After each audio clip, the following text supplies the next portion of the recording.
আসসালামু আলাইকুম ওয়া রাহমাতুল্লাহ। হ্যালো ভিউয়ার্স, নবম শ্রেণীর শিক্ষার্থী বন্ধুরা, আশা করি ভালো আছো। ম্যাথ এডুকেয়ার জোন অনলাইন শিক্ষা পরিবারের পক্ষ থেকে তোমাদের সবাইকে স্বাগতম। তোমাদের অর্ধবার্ষিক পরীক্ষার সামনে রেখে রসায়ন বিষয়ের উপর পূর্ণাঙ্গ একটি নমুনা মডেল প্রশ্ন আমরা এখন উপস্থাপন করব। চলো আলোচনা শুরু করা যাক।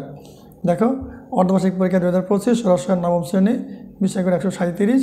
তারপরে বহুনির্বাচনী পরীক্ষা 25টা প্রশ্ন 25 মিনিট সময় আর কি, ঠিক আছে। এখান থেকে এই বহুনির্বাচনী প্রশ্নগুলো দেখে একটা ধারণা নাও। যেহেতু তোমরা নবম শ্রেণীতে প্রথম উঠেছো এবং এই সায়েন্সের এই রসায়ন বিষয়ে প্রথম পরীক্ষা দিবে, তাহলে তোমাদের ধারণা দরকার আছে। এই জন্য আমি এই প্রশ্ন দিয়ে তোমাদেরকে একটা ভিডিও বানিয়ে দিলাম, যাতে তোমাদের একটা ভালো ধারণা হয় এই যে তোমাদের প্রশ্নটা কেমন হবে সে বিষয়ে তোমরা স্পষ্ট বুঝতে পারো, ঠিক আছে। এই প্রশ্নটা রাইট স্কুলের পরীক্ষা হয়ে গেছে, আমি তোমাদেরকে ভিডিও আকারে উপস্থাপন করে বুঝিয়ে দেওয়ার জন্য যে তোমাদের প্রশ্ন এই ক্যাটাগরিতে আসবে, ঠিক আছে। এগুলো প্র্যাকটিস করবে। তারপর তোমার সিলেবাস অনুযায়ী মেইন যে অর্ধেকগুলো প্রশ্ন আছে ওগুলো একটি প্র্যাকটিস করবে, কারণ এখান থেকে আসতে পারে নাও আসতে পারে, নিশ্চয়তা নেই, ঠিক আছে। তবে সিলেবাস কাছাকাছি এখান থেকে আসলেও আসতে পারে। তোমরা হাতে সময় নিয়ে এই প্রশ্নের উপর বাসাটা পরীক্ষা দেওয়ার চেষ্টা করবে, আশা করি আরও ভালো করতে পারবে। তোমাদের কনফিডেন্স ভালো হবে, পরীক্ষার জন্য ভালো একটা প্রস্তুতি হয়ে যাবে, ঠিক আছে। চলো আমরা বাকিগুলো দেখে নিই।